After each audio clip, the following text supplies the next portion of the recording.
have something really exciting to share. Come here. Come here.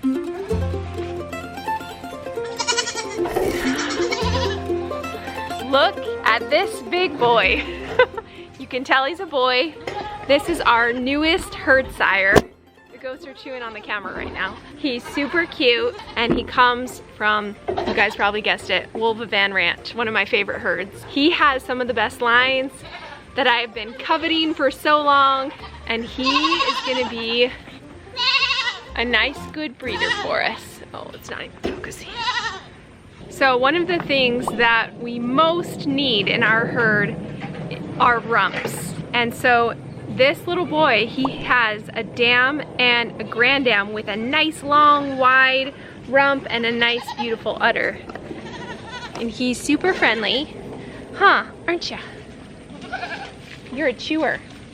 So I have his pedigree. I'll kind of scroll on my website to show you what we're so excited about. And this is going to be really important because he's going to do a bit of line breeding for us, just a little bit of line breeding, which is going to really help us make sure that we solidify different lines and udders and genetics. It's a whole thing.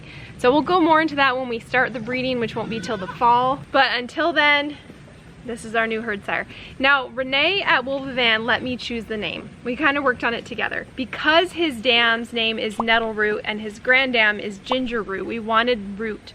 So we thought of all these names like grassroots, bluegrass roots, root beer float, root stock, I am Groot. That was a good one. Southwestern roots, roots and boots. But the one that I settled on, the one that I thought would be perfect, is Cactus Root, because we're in Arizona, right? Cactus. And we can call him Pokey because he's a pokey cactus.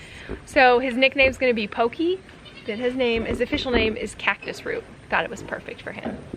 Yeah. Huh. And right now he's just hanging with the herd, although he's definitely on the cusp of time to be put away. Yeah. So probably this week we'll put him with Willow over there because she's our one goat that cannot get bred. I know. Right? And they're gonna go over in that pen together. What do you want? Bites or pets? Huh? So he's real nice. So I can see if I can grab a good shot of him. He's real nice and wide and long and level. We just love him. And right now he's just been hanging out with all the girls. He's been hanging out with the herd at home. So he's used to all the women, being surrounded by women, and he hasn't gotten bucky yet. So it's time though. It's time to be put away very soon. Let's get that string. Let's get that string. So he's a little bit of a lighter gold than our Violet here that comes from New York. She's more of a kind of a red gold like Willow here without the spots. But he is a bit lighter. Lighter colored boy. Shoot, my camera cut out last night. Guess which ones are the loudest in the whole herd? The ones whose mamas were the loudest. Winona's daughter and Honey's daughter, right there. We just got irrigation last night, and so it's a muddy mess, and they won't run up to me right now. So I can finally get good shots. I can get good shots of you. Are you brave enough to come in the mud? So I'm really excited about our new little boy here. I know I might get a few questions asking, why did you pick another gold goat? But I just don't really look at color anymore. When we first were breeding goats like 16 years ago, it was fun to look at the colors and hope that you get like one with moon spots or blue eyes or something. And as you get breeding, the longer you breed, you realize, oh, traits are more important than color. So I didn't really even know what color he was. I was just like, hey, give me a goat that can produce good rumps and I am happy. So he is gonna hopefully do that for us. He will get bred to all of the juniors and then possibly some of the seniors if the artificial insemination that we try doesn't take. So I'm happy with whoever he breeds because I love him and I think he's gonna bring some really cool things to the herd. But I'm so glad that Pokey can finally be introduced to you guys here. I've been wanting to introduce him for a long time. Big shout out to Crunch Labs for sponsoring today's video.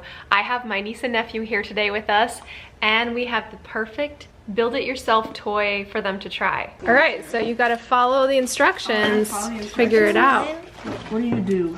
We can do this. Okay, I'm gonna have Lydia and Ivy work on one, and then we'll have Jack and Ethan work on one. Okay. You can either put it together yourselves, or you can scan this video and you guys can watch it. Lydia's already going. I know, exactly. We're ahead of them. We're gonna win. They have to work with electricity. We're just screwing in silly screws. We do not. Crunch Labs is a STEM subscription where you get a really fun build-it-yourself toy in the mail. For the summer, Crunch Labs is hosting Camp Crunch Labs, where kids get 12 build-it-yourself toys with one shipped to you every week. Plus, you'll get exclusive access to Mark Rober videos and weekly challenges that are chock full of the juiciest engineering nuggets, so your kids' brains can grow all summer long. The camp starts in June, so join soon. Ow. I don't want to grab it. Ivy's age. Did you just call me a 4-year-old? Take it back! Mark will assign 6 challenges during camp, and he'll choose a winner for the submissions posted on social media for each challenge. Then one lucky winner gets to visit Crunch Labs and be in the final summer video with Mark Rober. I'm signing up my niece and nephew so they can be busy all summer long, and I might sign up my college kids because they had a lot of fun building them. Power up. It is faster. Now I'm scared for what he may do. That's so cool! Oh, no way. Look at him go. No way. You gotta shoot for that thing. There you go, almost. Woo! Nice. That's 1 point, right? Yeah, But if you so get keep 2, going. 3, Because of 4, the 5, 6, 7, 8, 9. Try it. Woo! Go to crunchlabs.com/Weedem to sign your kids up for Camp Crunch Labs today. See, Cricket can't get in because she's too fat. Wait. No. Oh, you can't even see because it's one. No, that's naughty. Wednesday. Twyla can get in too. No, Cricket, you're too fat. You can't get in. Let's see if you can get in. Let's move these. Okay. See if you can get in. No. Not if two. Get your head out of there. We want to show how you guys can get in. Hey, you're too big, so sorry. Bye-bye. Okay. Show how you can get in. Come on. Show us. Woo, good job. Oh, wait, Duchess can get in. Okay, Duchess. Yeah. Oh, look at that. So they have been getting in the chicken coop, and it's annoying because they come eat the chicken feed, but also they just mess up everything in here. So we want the chickens to be able to come in and out. We need to make this just a little bit smaller so they can't get in. No, no, it's closed. We're closed, sorry. That scared them all away. All right, can you get in? Can you do it? Come here. Come here.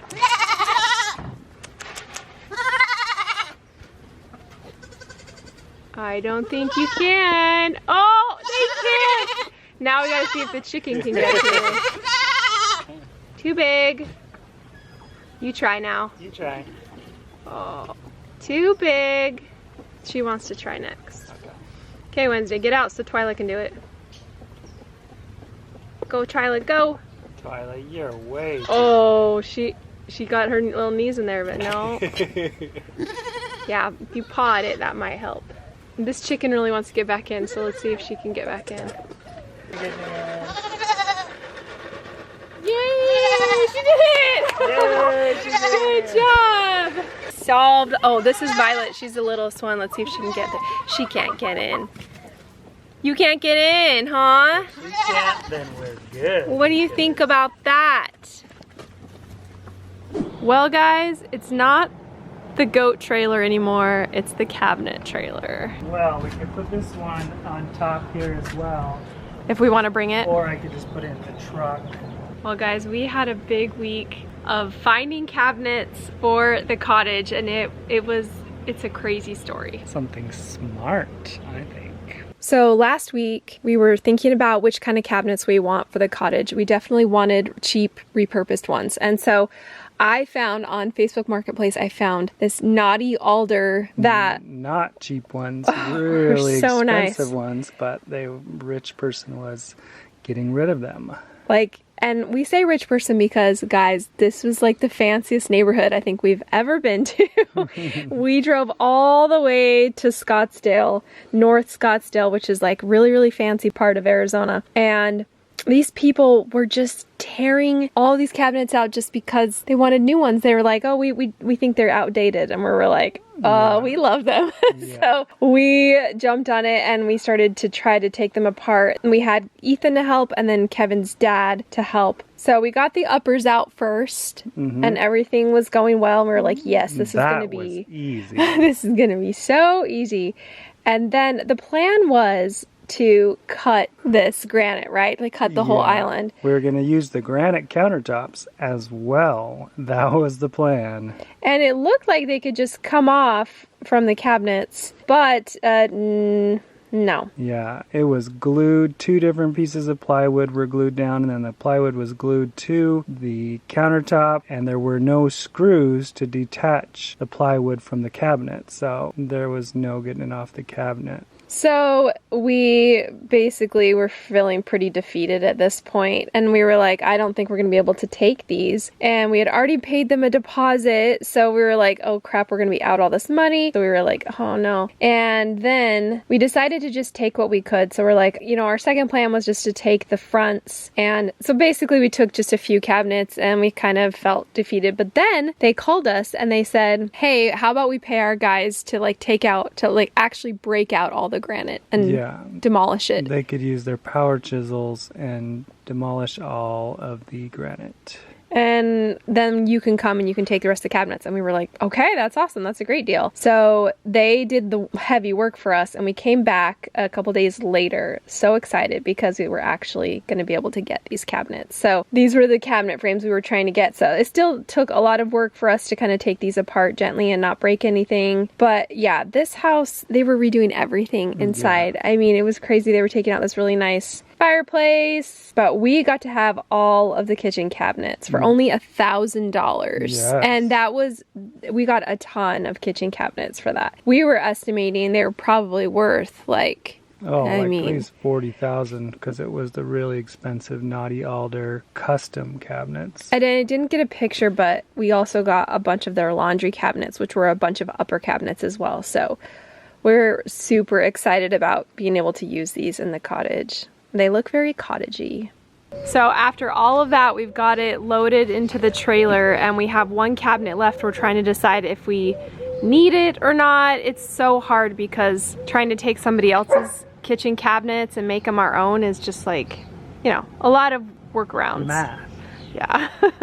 I gotta get up here. I can do it here. Oh, you're gonna do it right there? Okay. Kevin's gonna show you the upper cabinets because they are our favorite. Look how nice those cabinets are. Yeah. Oh my gosh. So I'm thinking that these upper cabinets are gonna make the cottage look a lot taller because they're these really, really tall cabinets. They'll fit, we measured, they'll fit. But these people were so nice. They gave us the cabinets for $1,000. They had their guys do a lot of the work for us because we kind of had a deal that we would go and we would like remove them ourselves, but oh my gosh, it was so hard with that granite. That granite was glued everywhere. But we got the cabinet, so that's a great deal. We're so excited. So we're gonna take these up soon and get them out of the heat, get them up north, and then it'll be about rearranging everything to see if we can fit it in the cottage. If it'll work, I think. Guess what we have in the front yard? That's right, guys, a bunch of blackberries. These 2 blackberry bushes just produce almost year-round for us. They're thornless, but they do have a lot of seeds. However, today, we're gonna pick as many as we can, an entire basket full, and we're going to attempt a blackberry jam. Now, I know the technical difference between jam and jelly is that jam has seeds in it while jelly doesn't. And even though I don't want the seeds, I'm still calling this a jam because I'll put like 1 seed in it. Okay? So to make this easier, I'll start cooking the blackberries down before I try to take the seeds out. Then I'll pour them into my strainer here and use my handy little mallet to squeeze out as much juice as possible. And here's what we are left with. There's still a few seeds in here, but for the most part, we've got the juice. So we'll add some sugar, some lemon juice, and then we'll finally add the pectin and get it boiling. This is screaming hot, so I probably poured this in the jar a little too soon, but it thickened so nice, and we've got a beautiful blackberry jam that we'll eat off all summer long. Welcome to night milking, where it's 90 degrees at 9:30 at night, and we wait as long as possible because it's just hot. Let's go. Come on.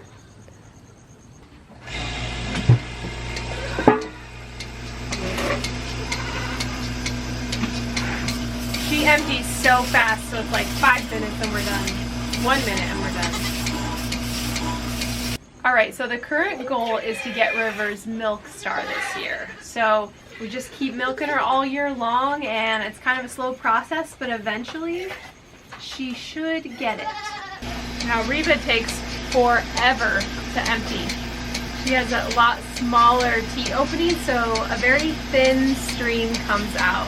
And she's got a really big udder, lots of milk, so that's a lot of milk. It takes longer. We'll get there eventually. Oh, that helps with the light. The power. Hey, don't kick. Silly girl. What you doing? How are you kicking? Yeah, you're the sweetest one. She's tired and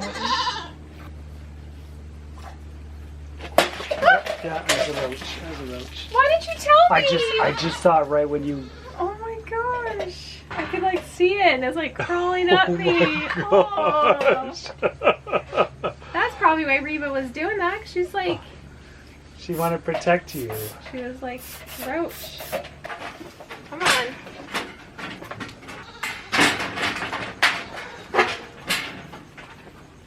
Well, since there's no rats to eat the bugs, you're gonna have a bug on you once in a while now. I don't think do rats eat bugs. Bring the rats back then. Bring back the rats. Let's go buy some rats from Petco and release them. Okay. Bye. See you later. Bye. All right. Which one of you is the baby? Oh, there you are. She knows to stick her head through. The difference between Violet and Pokey here is that Violet has a white pole spot on her head and Pokey doesn't. So there you go. There you go. Oh, she's got a little necklace white spot. Oh yeah, she does under her neck. These babies are weaned. They're not happy about it. They don't like how Violet gets a bottle and they Oh don't. yeah, they chew her ears. I know, they're so naughty. Go on. Oh, I'm holding two things so I can't help you. being a baby. See if he'll take some. See if Pokey will take some. He kind bites it. He kind of chews it. He was dam raised, but what kind of hybrid raised? So he kind of knows what a bottle is. Yeah. But you want some? He chews it. All right, thanks for joining us in today's video. We've got a new buck. We're excited about that. Oh, Kiwi is due, or her eggs are ready to hatch any day, but we haven't seen anything yet. So Ethan's checking her every day, and hopefully we have some little goslings that are hatched, hopefully very soon. In the meantime, if you want to see what we completed on the cottage last week, and also Ethan's fun antics down here in the valley, you can watch this video here.